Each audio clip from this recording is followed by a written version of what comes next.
Bonjour à toutes et à tous, merci de nous retrouver sur la chaîne Bon Voyage en France, Discover France. Pour les personnes qui nous rejoignent pour la première fois, merci de vous abonner et de cliquer sur la cloche pour ne manquer aucune de nos prochaines vidéos.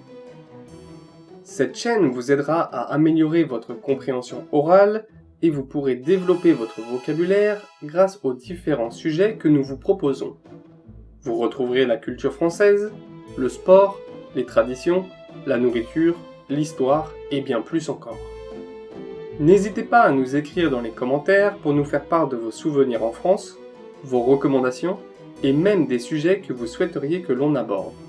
Aujourd'hui, cette vidéo analysera la situation en France par rapport au taux de fécondité.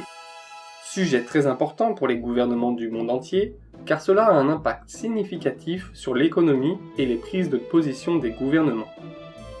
Le sujet d'aujourd'hui peut être un bon entraînement pour les examens tels que le DELF, le DALF ou le TCF.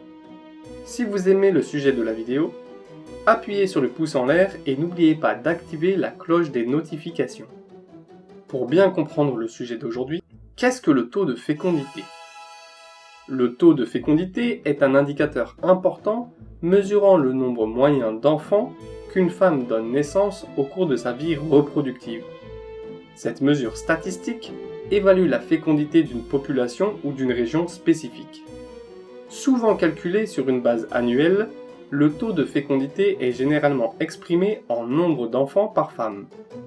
Un taux de fécondité inférieur à 2,1 enfants par femme est souvent considéré comme le seuil de remplacement, ce qui signifie que la population pourrait diminuer à long terme si le taux de fécondité reste constant à ce niveau, ce qui entraînerait de graves conséquences pour le pays ou la région en question. Maintenant, quelle est la situation de la France ? Selon l'INSEE, l'Institut national de la statistique et des études économiques, en 2020, il y a eu 740 000 naissances sur le territoire français. Cela représente 1,84 enfants par femme. Ce chiffre, en dessous du seuil de remplacement de 2,1 enfants par femme, signifie que la France connaît une fécondité inférieure à ce qui serait nécessaire pour maintenir la population à son niveau actuel en l'absence de migration.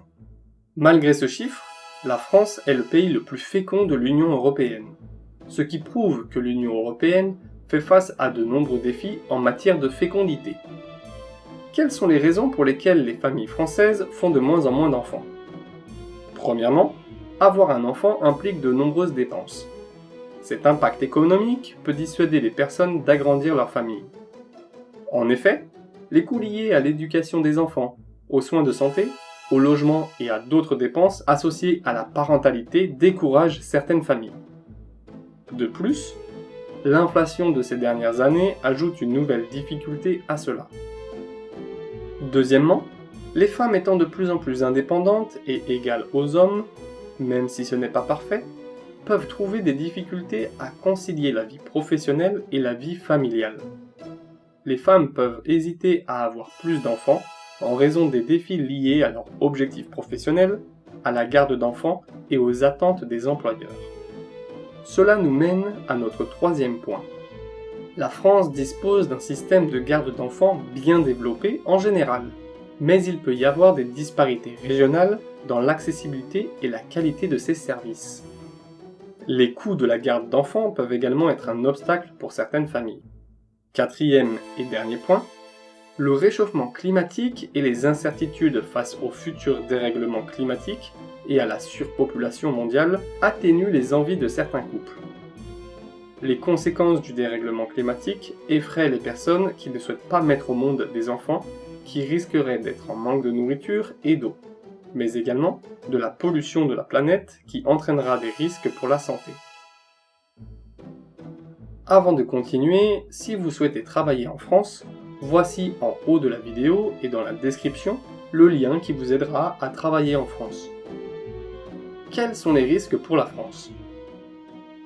La diminution du taux de fécondité comporte plusieurs risques et défis, tels que le vieillissement de la population.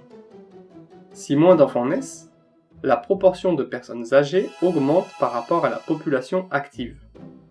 Cela peut mettre une pression financière sur les systèmes de sécurité sociale et de retraite, car il y a moins de travailleurs pour soutenir financièrement les personnes âgées. Les cotisations des travailleurs actifs devront être augmentées pour soutenir une population plus âgée. Mais aussi, une fécondité en baisse peut entraîner une croissance économique plus lente, car une main-d'œuvre réduite peut affecter la capacité de production et l'innovation économique. Voici quelques chiffres qui peuvent varier légèrement selon les sources et les méthodes de calcul utilisées par l'INSEE ou d'autres organismes de statistiques. Nous vous laissons quelques instants pour observer l'évolution du taux de fécondité en France.